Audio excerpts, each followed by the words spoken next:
Ladies and gentlemen, this is another exciting episode in the Pacific Lagoon and Pacific Cascades recordings that we've done today.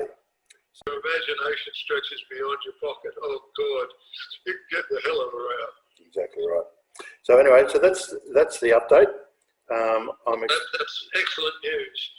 Yeah, a precinct within Expo 88, one that had the Pacific countries around it, and a precinct that no doubt was thought of early in the piece, and one that was a labour of love, probably, or undoubtedly. Probably right, Peter. Yes, I think certainly it was a very early addition to the master planning, which we began, excuse me, in 1983. And the reason for its importance is that it is, as you've said, surrounded by the participating nations around the Pacific. Japan, New Zealand, the United States, to name but three.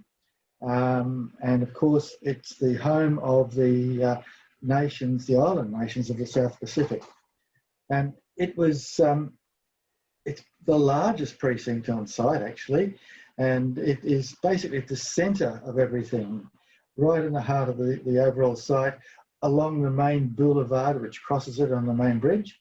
And basically, you go through it no matter where you are walking in Expo. So that's its importance. And so the big lake, it's in three sections actually. The big lake symbolises the Pacific Ocean, and it then dissolves into a series of small islands with narrow waterways between them and bridges linking across from island to island. The different nations of the South Pacific, each on their own particular island. And then, of course, the lagoon appears to flow under the bridge, under the main circulation bridge, down into the American precinct and to Times Square. So, now, Lawrie, can I just interrupt there? I think there's a very important little narrative or story. You said that it broke up into a series of islands. And I understand that there was quite a bit of material gotten out of Moreton Bay that made that those islands work. So if you could just give us a bit of background on that. Well, that's important because what we wanted to do with this precinct, as with all the precincts around the site, was to create a landscape that was appropriate and reminiscent of the nations that are located within it. So in order to do this, many of the Pacific Islands, of course, are coral cays.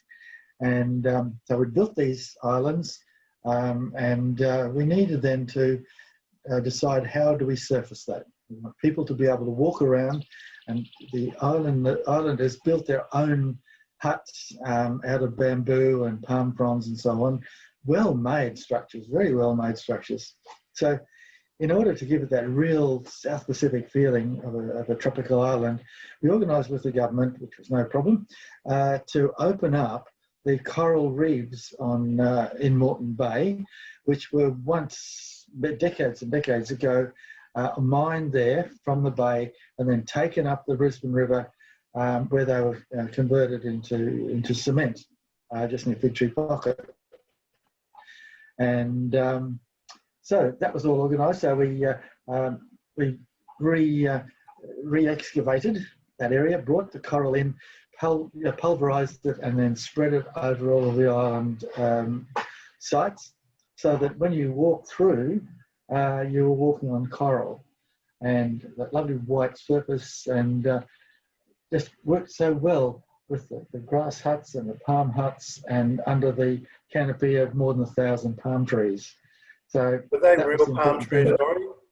I mean, real coconut? Yes, well, obviously they're not coconut palms because our climate here in Brisbane is just that much too cold, and winter, they don't like winter. So Expo was over the winter period. So we used Australian palms, the picabeen palm, and the Alexander palm and placed those, there's more than 1,000 of them, and instead of placing them vertically as they normally grow, the coconut, as everybody knows, grows at all sorts of angles because, under the wind conditions on the island. So all of the palms that went into the site were placed not vertically at different angles, and that really enhanced the image of them looking like a South Sea island under the coconut palms. Okay, certainly every time I walk through there, I always felt as if I was on an island holiday, a proper island holiday in Fiji or That's right, Solomon Islands or wherever it was.